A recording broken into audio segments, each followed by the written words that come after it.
Michael Jackson کی سمجھ میں یہی تو نہیں آ رہا تھا. مائیکل جیکسن نے ہاتھ پہ دستانے پہنے ہوئے تھے کہ تاکہ مسافہ کروں تو کسی کے جراثیم لگے نہیں. جب کسی سے ملاقات ہوتی تو منہ پہ ماسک چڑھا کے, کوئی گلے ملتے ہوئے چھینک مار کے کہیں جراثیم میری ناک میں, بولو نا بھائی, نہ پھینک دے. ڈاکٹروں کی ٹیم 24 گھنٹے اس کے ساتھ کہ کس وقت کون سا ٹیکا لگانا پڑ جائے حضرت جی کو.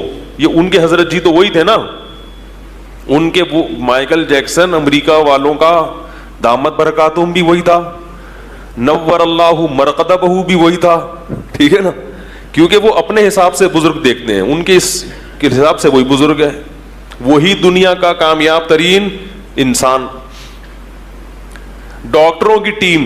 اور ایک عجیب بات آپ کو بتاؤں, مائیکل جیکسن اربوں روپے اس نے کمائے تو اس میں سے چند لوگوں کو وہ بہت پیسے دیا کرتا تھا صرف اس بات کے کہ میرے جسم کا کوئی آرگن اگر خراب ہو گیا تو آپ کو دینا پڑے گا. یہ انشورنس کا ایک ٹیکنیکل طریقہ. مثلا غفار بھائی کے گردے اس نے چیک کروائے, بڑے سیٹنگ پہ ہیں. ایک ان کا غفار بھائی, ہر جگہ ہوتے ہیں نا, وسیم بھائی, سلیم بھائی, غفار بھائی, وسیم, یہ تو ایک کردار ہیں, کیریکٹر ہیں, وہ اس کو کچھ اور نام دیتے ہوں گے. تو اس نے دیکھا کہ بھئی یہ غفار بھائی ہیں, یہ بڑے صحت مند ہیں, ان کے دونوں کڈنی بالکل فٹ فاٹ ہیں. تو مائیکل جیکسن نے اپنے غفار بھائی سے یہ ایگریمنٹ کیا کہ اگر مجھے کبھی, یعنی اپنے رشتہ داروں میں نا جس کے گردے میچ بھی کر رہے ہوں, وہ تو ڈاکٹر دیکھتے ہیں نا کہ بھئی یہ میچنگ کے بھی ہیں, تو اس کو خرید لیا کہ میں آپ کو ہر مہینے اتنے ڈالر دوں گا, اگر میرے گردے ناکارہ نہیں ہوئے تو یہ آپ کو غریبی میں یہ بچت ہو گئی, اور اگر ناکارہ ہو گئے تو ایک کڈنی آپ کو اپنا مجھے دینا پڑے گا. اتنی فکر کوئی زندہ رہنے کی کرتا ہے؟ بولو بھائی. اسی طرح اور بھی جو پارٹس ہیں باڈی کے, کہا جاتا ہے کہ مائیکل جیکسن کہتا تھا کہ میں 150 سال تک زندہ رہ کے دکھاؤں گا, کیونکہ ظاہر ہے جب بھی کوئی بیماری آتی ہے تو ہم تو ہسپتال, اکثر ہم اس لیے مرتے ہیں کہ ہسپتال پہنچنے میں دیر ہو جاتی ہے, ٹریفک جیم ہو گیا, کوئی جلوس آ رہا ہے راستے سے, لبیک یا رسول اللہ والے یہاں سے ٹرن مارتے ہوئے جا رہے تھے تو ادھر لبیک یا رسول اللہ میں 3-4 آدمی مر گئے. تو ہمارے یہاں تو یہ مسائل ہیں, یا کوئی اسٹرائک ہے, کوئی ہڑتال ہے, لیکن اس کے ساتھ یہ مسائل بھی نہیں تھے, کیونکہ ڈاکٹر جو خود ڈاکٹر, ان میں سے ہر ایک ڈاکٹر پورا ہاسپٹل تھا, وہ ایسے کوئی چھوٹے موٹے ڈاکٹر تھوڑی تھے, وہ ان کے دامت برکاتہم کے ڈاکٹر تھے. تو ہر وقت ڈاکٹروں کی ٹیم, ہر وقت میڈیکل چیک اپ, ہر وقت احتیاط, یہ کھانا ہے, یہ نہیں کھانا ہے, بڑی تمیز سے ایکسرسائز بھی ہو رہی ہے اور جاگنگ بھی ہو رہی ہے اور جم بھی ہو رہا ہے. اور پھر کہا جاتا ہے, مجھے یاد ہے 2009 یا 10 کی بات ہے, ہمارے دوست آ کے بتایا کرتے تھے کہ مائیکل جیکسن کا تاریخی پروگرام ہونے والا ہے. اتنا بڑا پروگرام امریکہ میں ہونے والا ہے کہ اس سے پہلے کبھی اتنے ٹکٹ فروخت نہیں ہوئے ہیں, کروڑوں اربوں روپے کا بزنس ہونے والا ہے. دوست احباب بتاتے تھے کہ اتنا بڑا پروگرام مائیکل جیکسن کا ہونے والا ہے کہ آج سے پہلے اتنا, اور ہٹو بچوں ہونے والا ہے. کیا ہونے والا ہے؟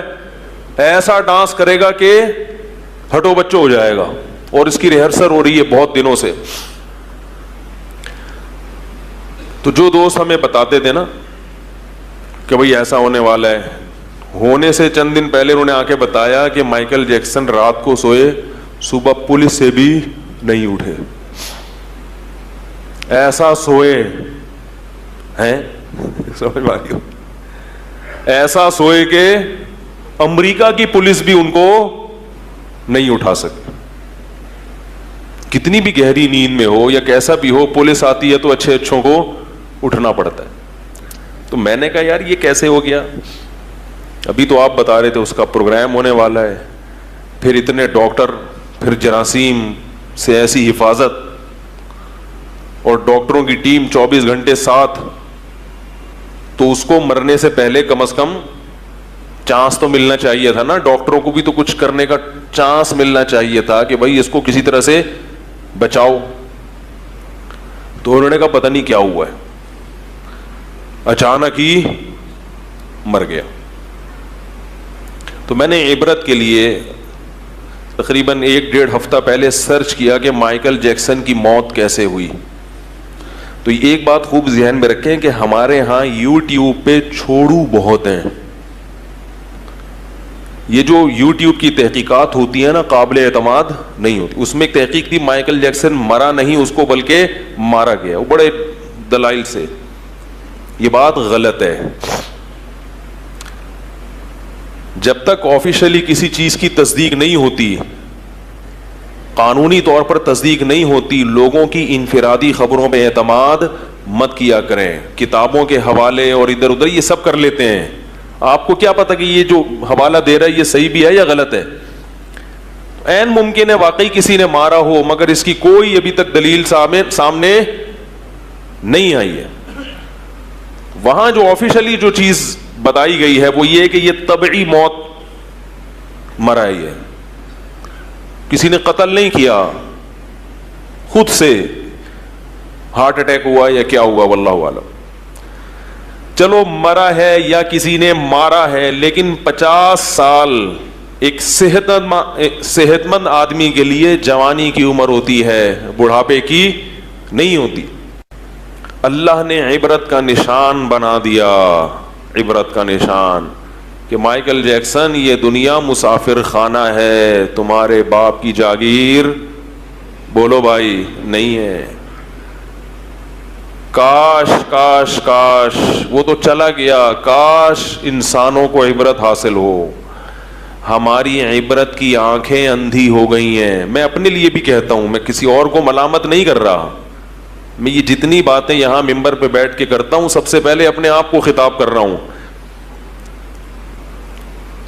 عبرت کی آنکھیں اندھی ہو گئی ہیں. دنیا میں کوئی واقعہ, کوئی نصیحت ایسی نہیں ہے جس سے ہمیں سبق حاصل ہو.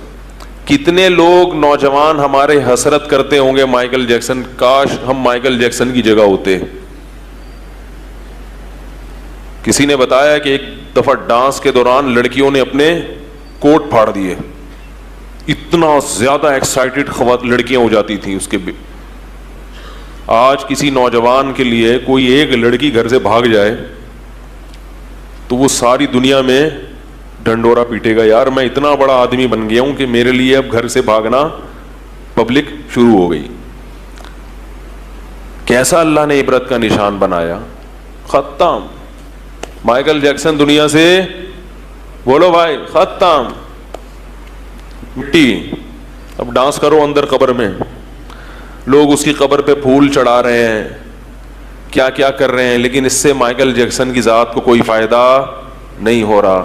ثم ردوا الى الله مولاهم الحق الا له الحكم وهو اسرع الحاکمین احکم الحاکمین.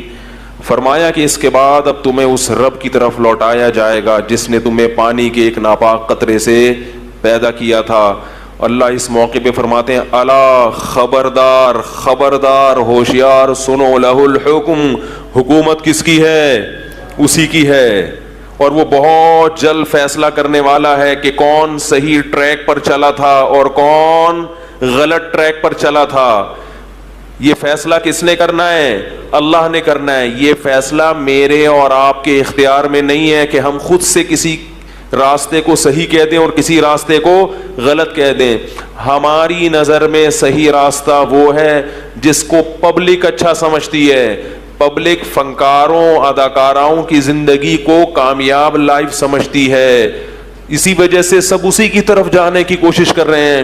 لیکن اللہ اس راستے کو جہنم کا راستہ قرار دیتا ہے, کیونکہ اس ٹریک پر چل کر انسان اپنے پیدا کرنے والے سے غافل ہوتا ہے. بات سمجھ میں آ رہی ہے میں جو سمجھانا چاہ رہا ہوں؟ یہ وہ ٹریک ہے جس پہ چل کے انسان کس سے غافل ہوتا ہے؟ ناچنے والے, ڈانس کرنے والے, گانے والے, یہ اللہ سے سب سے زیادہ دور ہوتے ہیں.